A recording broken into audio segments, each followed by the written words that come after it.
I didn't want to come off the field. So I was doing everything week in to week out, preparation wise, to give myself the best opportunity and be the most prepared that I could be. Very grateful for the opportunity to be able to step up, finally get that starting role. And, it's been great being out there. We had a blitz call to the left and I just completely abandoned my assignment just because I had a feeling it was coming because there was so much space there and I was like, what else are they going to do? Yeah. And so I just took my shot and, paid off. Yeah, it did. Could have looked goofy if they didn't want to sneak, but it could have looked dumb, but it looked pretty sweet. You got to get that thing framed. That thing will look cool. Hopefully, Bill's got a snapshot of that. That'll be sweet. Bills.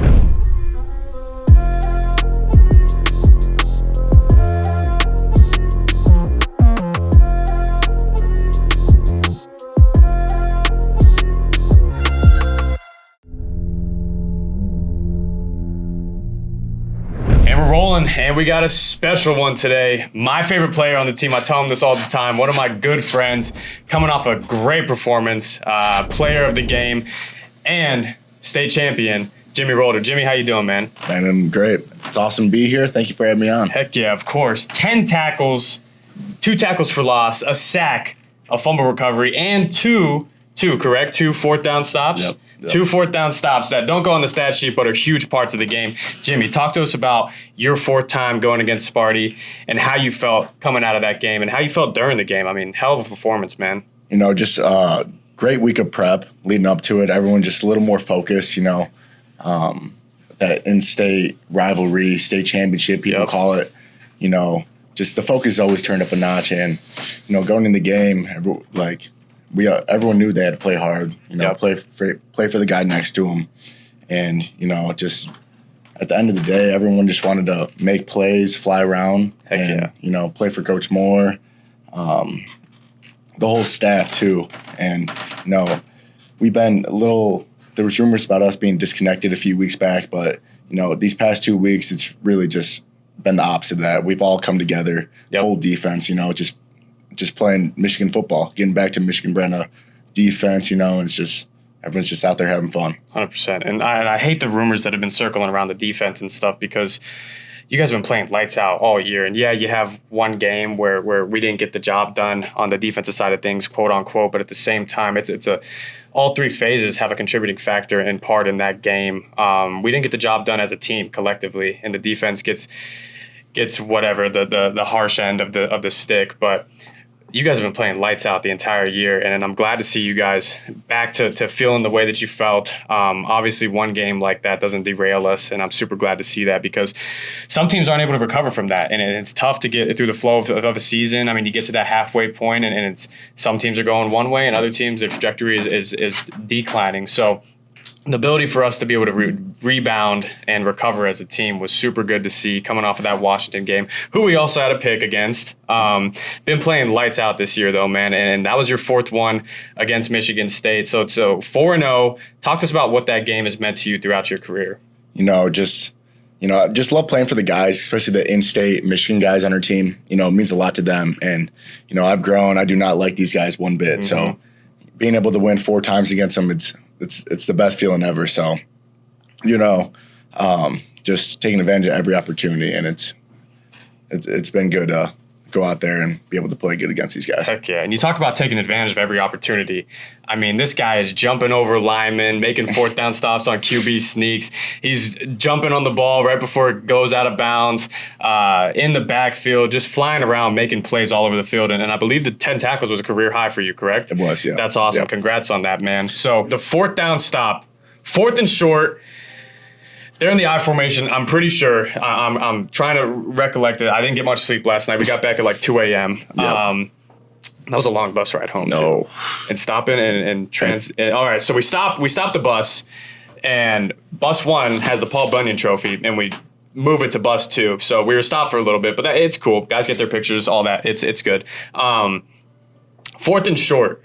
They'd been a big wide zone team, and they kept alerting it to the tighter edge and stuff like that, and they were still in the same set. But earlier in the game, they scored on a QB sneak, and we get into the fourth and short. We get short yardage, and we're thinking that the same thing could possibly happen. What were you seeing going into that play? What made you instinctually kind of make that leap and jump over to get the stop on the short yardage, because the QB kind of bounced it out on the sneak. Sometimes if you see like a triple A look or things like that, the QB will try and bounce it. So how'd you know that was going to happen, and how were you able to just play so naturally and instinctually let that happen? So yeah, when the quarterback gets under center, we were watching all week before that, and he would come under the center, and he would either check it or like say roll with it. But either way, we didn't really know what was coming off that with the look we were given, because we would bring our defensive line, our nose and tackle in to prepare for that sneak. Yeah. And what's funny is that we didn't have our edges on the field, and there was a huge gap from from the A gap was taken up, but besides that, there was no one else on the defensive line. I'm like, all right, well, like if no one's gonna be there, I think I'm just gonna step up just in case. And we had a blitz call to the left, and I just completely abandoned my assignment just because I had a feeling it was coming, because there was so much space there, and I was like, what else are they going to do? Yeah. And so I just took my shot, and paid off. Yeah, it did. Could have looked goofy if they didn't really sneak, but it could have looked dumb, but it looked pretty sweet. Got to get that thing framed. That thing will look cool. Hopefully, Bill's got a snapshot of that. That'll be sweet. Bills. Going into a Sunday like today, how are you feeling? How's your body feeling? And how do you handle your recovery process? Because a game like that, I mean, it's taxing on your body, and linebackers are considered the quarterbacks of the defense, but you guys are getting your asses whipped out there too. I mean, you're going through a lot of physically tolling processes throughout the entire game. So talk to us about your recovery process and how you handle that on a week-to-week basis. Yeah, well, first off, we're doing the ass whipping out there. Yeah, you are. So, Sunday's huge recovery day. Waking up, body's never feeling good after a game. Just doing the little things as much as possible, whether that's hydration, getting enough sleep from the night before. I'm big into cryotherapy. Yes, you are. Yes. Like doing the red light full body, for all like my muscles and everything. And, especially get a IV. I just got back from getting an IV. You got back from getting an IV, yes, a minute ago. And, I'm just a little more detailed in everything I do, a little more intentional. Just because he's got to play another game the next week. So I got to do the best I can to get my body fully recovered, eating, sleeping. We talk about it all the time. You hear pre-ab, rehab, nutrition, taking care of my body before practice, after practice, and then doing all the little things in between. So, I've just been taking a step up this year, especially because I'm a little more on my plate now. And so just got to stay on top of it. Heck yeah. And shout out to Restore Hyper Wellness. Shout out Restore. A bunch of guys go there. Fun fact, we all kind of have like an NIL deal that we signed with Restore. We get to do our own little deal. We post them on our stories and stuff. So if you follow Michigan football players, you probably see them throwing the at RWH on there. So shout out to Restore. They do an excellent job as far as their recovery goes. And he was actually the guy that put me on with Restore, and I go there as well and handle my recovery there. So they do an excellent job as far as taking care of us. And then we have our resources, of course, at the facility and things of that nature. But the red light therapy and the cryotherapy have been game changers. And he obviously takes advantage of it as much as he can. And it's been paying off for Saturdays, because the thing about football is, I mean, once you get to week one, but really when week one starts, like you're coming off of fall camp, like your body's never 100%. Not feeling good. Your body's never 100% during the football season. So it's like the competitive edge and finding different ways to make your body feel as good as possible on a week-to-week basis is huge in college football, because you think about it, every other team is going through the same stuff, and not trying to discredit how anyone feels, but everyone is going through the same things, and they have their own different injuries and little bumps and bruises here and there that you got to push through. But finding competitive edge every single week to be able to make your body feel as good as possible for game day, especially when you get to week 8 and when we're in Big Ten play, it's taxing, especially for a linebacker too. And you talked about taking on a bigger role this year. Talk to me about this offseason, how that looked for you, and embracing this role that you've been able to be so successful in this year, because you've been balling, man. And watching you throughout the offseason, I was like, shit, this guy's pretty good. Because playing you guys last year, I mean, you had some dudes on defense. It's hard on the scouting report. You got so many guys that some dudes could get overlooked. I mean, you had 2 first-rounders on the D-line last year. So personally, going against you guys, I'm like, shit, what am I going to do against Mason Graham and KG and Will and go in those guys? But you've been balling, man, and just Appreciate embracing that. your role this year. It's been super awesome to watch, and our friendship as well it's super cool, and it's unique on the sideline to watch you do your thing. How have you been able to embrace this role this year, and what did you do in preparation to get ready for it? Coming from the spring, I was like the third linebacker, I'd say. I was considered the third starter, but again, I'm not out there the first snap, so never really was a starter. And at the start of the season, Jay Sean was back there at inside linebacker, playing off the ball. And then once they moved him to outside, I just took that opportunity and ran with it. I didn't want to come off the field, so I was doing everything week in to week out, preparation wise, to give myself the best opportunity and be the most prepared that I could be.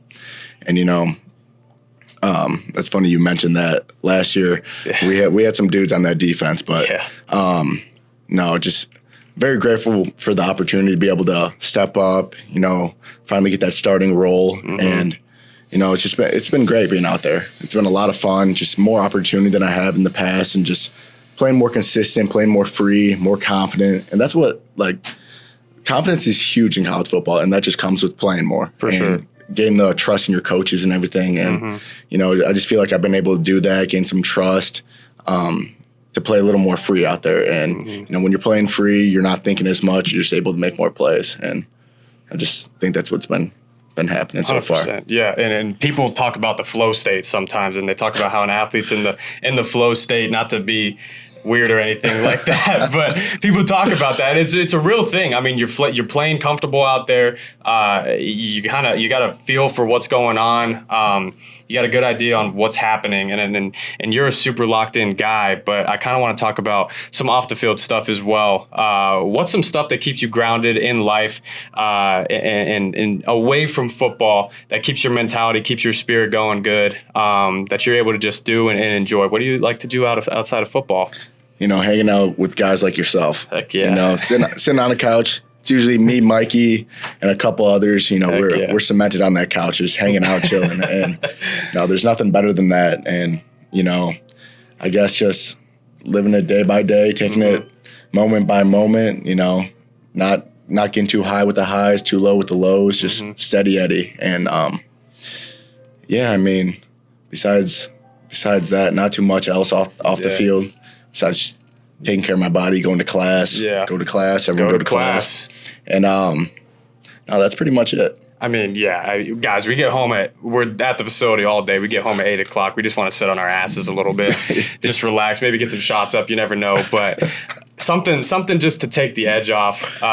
We'll just relax a little bit. But no, it's good to see the outside lens of a college football athlete. And me and this guy are good friends, and we just like to relax with each other and stuff like that. But also enjoy getting some good food. And got to mention that we are at Chop House right now. And I know that my guy, best in town. I know my guy is a big steak guy. So what's your favorite cut of meat that you're going to get at Chop House if you come here? I'm not picky, but my favorite cut of steak is a T-bone. A T-bone, okay. I like that big boy. Heck but yeah. You can never go wrong with a ribeye either. I agree with that. You can never go wrong with the ribeye. And we'll throw on the Blackstone. We'll throw some steaks on the Blackstone. Usually that was a Sunday night thing for us in the summer and stuff.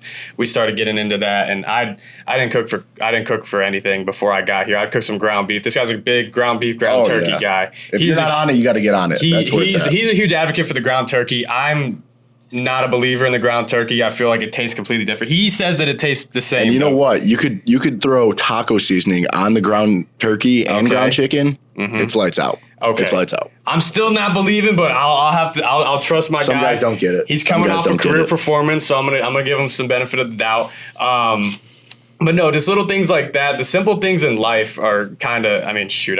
I'm an old head but just stuff like that is super nice for us to be able to do, to get outside of, because it can become overwhelming sometimes. The season is long, it's taxing. We come straight from fall camp right into the season. So you got to find those things that outside, and the relationships are what make college football so special. And that's what sometimes I think that fans lose sight of is, I know that we're players out there on the field every Saturday, but these are our friends. These are our people that we spend every single day with. I've been home. I went back home to Arizona for like 2 weeks this entire year, but I've been in Michigan the rest of the time. So it's like, this is our family here. And we develop these relationships and we really care about these people. So it's super cool to get a guy like Jimmy on the podcast and talk with him through some stuff, because I get to see it on a day-to-day basis and get to show you a little bit into his life and how he handles things, because this guy is locked in. I mean, I remember when I first came in January, I was kind of figuring out, when you transfer,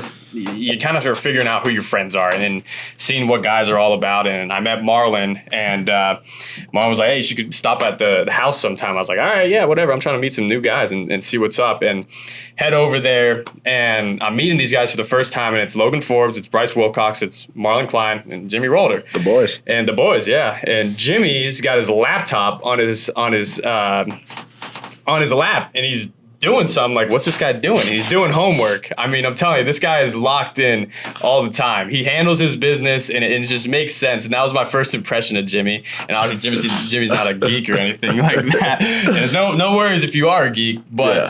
School first. Heck yeah, he's always locked in. He's the first one to head up for bed. He's always getting his sleep. So I talked about the importance of sleep earlier. He talked about all this stuff, and it's funny because this is my first impression of the guy, but he's so consistent with everything, and our relationship has grown, and I've been able to get so close with these guys, so it's been super cool to see. And from Chicago, driving distance for your parents, what did that mean to be able to come to Michigan, stay a little closer to home? I know not in state, but to make it a little bit more convenient for your parents to be able to get here to games and stuff. It's a huge factor on my recruitment process. 3.25 drive to get here, and they're at every single game. Yep. And honestly, they would fly anywhere. They took the trip to USC. They went to Washington. Yep. They'll go anywhere. But they could come up here so often, whether that's helping me move into like a new spot, like this past summer, or just anything. Like, they'll come up here for Thanksgiving. Just that closeness, For sure. Was awesome. And honestly, they wanted me. They were planning on moving to Florida coming out of high school. Yep. So they were ruining me for to go somewhere in Florida. But they, after I decided on here, and they decided to stick around. But yeah, I mean, it's always awesome. I don't go home much just because I love being around the people here. Like he said, like you're like family here, and with all the guys, and like as time goes on, you don't even want to go back home. You just want to stay up here, 100%. Hang out with the guys, and yeah, I don't go home all that much, a few times a year, like you were saying. But besides that, no, I'm just staying up here. Just. And not to look too far ahead, but Northwestern is coming up. Will you have a lot of people at that game? Trying to get tickets. I mean, holy crap, they're tough to come by this year. I know. Yeah, my mom already told me I've got some tickets heading your way for Northwestern. Don't worry, I got you. We got a lot of guys trying to come up for that one. And I mean, playing at Wrigley Field. Growing up, were you a Cubs fan at all? Yes, big time. What's this going to mean for you, getting to play a football game at Wrigley? Is that pretty cool? Yeah, no, it's a dream come true for sure.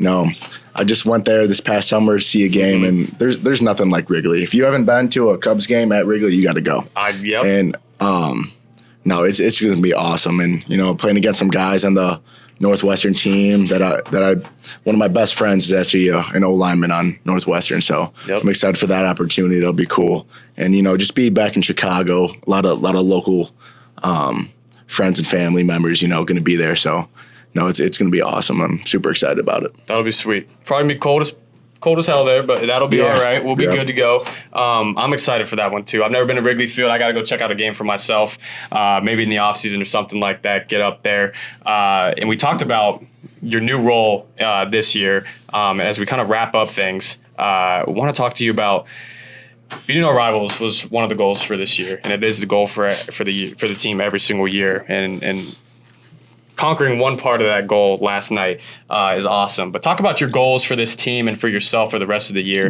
And following that, kind of give a message to the Maize and Blue fans, to the Michigan faithful, on what is it meant to be a Michigan Wolverine. Yeah, no, I'm saying goals for this year, just stay healthy, stay consistent, play hard, play fast, and obviously we took down Michigan State, and we have a big one at the end of the year against Ohio State. That's always the number one goal in mind. And just for the fans, just stay supportive. You guys are the heart and the beat of this program. We go as you go, and all the support means the world to us. We see it. Nothing goes unnoticed, and all the energy that you guys bring to the games on Saturdays in the big house, it's awesome. It's just looking up in the stands, you just see the passionate fan base that we have, and it just makes you so grateful to be in an environment like this. Historic stadium, that fan base. It doesn't get much better than that. Heck yeah. And just all the support that we got from Champion Circle and all the donors and everything, just creating a strong culture, what it feels like, everyone's super grateful in the team, all the players, thankful for everything that everyone else is doing, like these guys, like Mike, and that's pretty much it. Yeah, I'd say the culture and tradition of Michigan football is one of the most authentic in college football, especially in the new era. And so it doesn't go unnoticed. The tradition that we have here, and being a new guy, I'm obviously still getting acclimated to this, but I've embraced it with open arms and been super grateful to be a part of this program. And it's guys like Jimmy who make this program great, and the fans that make it even better. So we appreciate you guys. Can't thank you enough, Jimmy. Thank you for coming today. Thank you for having me. It was a pleasure talking to you. And I'm sure I'll see you later tonight or something. Yeah, a couple hours. Yeah. All right. Appreciate you guys. Take care.